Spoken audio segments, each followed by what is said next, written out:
Hello everyone, welcome to my channel Veena Govardhan. ఈరోజు మనం అనంతగిరి హిల్స్కి దగ్గరలో వికారాబాద్ డిస్టిక్లో ఉన్నటువంటి బుగ్గ రామలింగేశ్వర స్వామి ఆలయానికి వెళ్తున్నాం.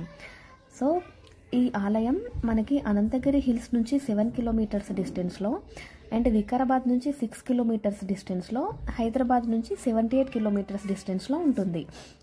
అయితే ఎవరికైనా ఈ ఆలయం డైరెక్ట్గా గూగుల్ మ్యాప్స్లో దొరకకపోతే ఒకటి మనం ఏం చేయొచ్చు అంటే, అనంతగిరి హిల్స్ నుంచి కోట్పల్లి రిజర్వాయర్కి వెళ్ళిన తర్వాత ఆ రిజర్వాయర్ నుంచి రిటర్న్ వస్తూ ఉన్నప్పుడు మనకి ఈ టెంపుల్ లెఫ్ట్ సైడ్లో ఉంటుంది.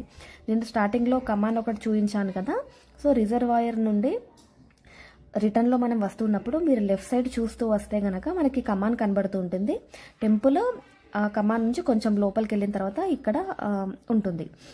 అయితే మనకి ఈ ఆలయంకి ఒక విశిష్టత అనేది ఉంది. ఈ బుగ్గ రామలింగేశ్వర స్వామి అని ఎందుకు పేరు వచ్చిందంటే, ఇక్కడ సాక్షాత్తు ఈ శివలింగం రావణుడితో ప్రతిష్ఠింపబడింది.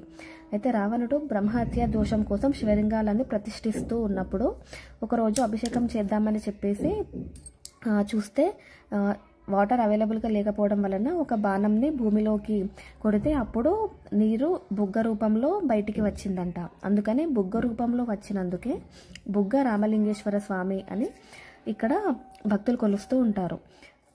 అయితే చాలా రోజుల క్రితం వరకు కూడా మనకి శివలింగం కనిపిస్తూ ఉంది కదా. శివలింగం కింది నుంచి బుగ్గ రూపంలో వాటర్ నిరంతరంగా ప్రవహిస్తూ ఉండేవంట 24/7 అండ్ 365 డేస్.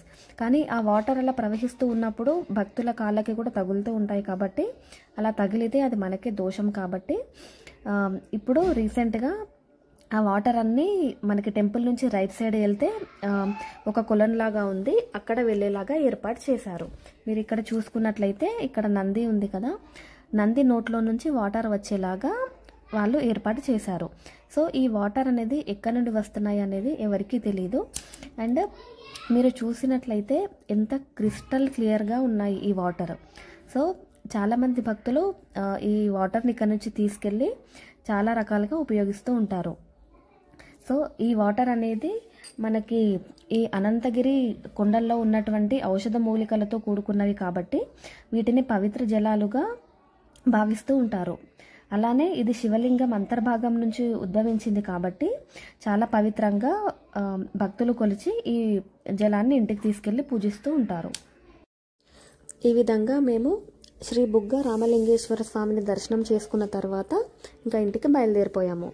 అయితే మనం వికారాబాద్కి ఎప్పుడైనా 1 డే ట్రిప్ ప్లాన్ చేస్తే మనం ఏ ప్లేసెస్ కవర్ చేయొచ్చు అంటే, ఫస్ట్ అనంతగిరి హిల్స్, అక్కడ ఉన్నటువంటి శ్రీ అనంత పద్మనాభ స్వామి టెంపుల్ని దర్శనం చేసుకొని అక్కడ ట్రెక్కింగ్ అనే వ్యూ పాయింట్ చూసుకొని ఆ తర్వాత అక్కడి నుండి మనం కోట్పల్లి రిజర్వాయర్ ఉంటుంది, అక్కడికి వెళ్ళి ఆ తర్వాత లాస్ట్లో మనం ఈ బుగ్గ రామలింగేశ్వర స్వామి దర్శనం చేసుకొని ఇంటికి వెళ్ళొచ్చు. నేను Anantagiri hills and Kotpally reservoir సంబంధించి సపరేట్ వీడియోస్ చేశాను, డిస్క్రిప్షన్లో ఇస్తాను. Thank you so much for watching.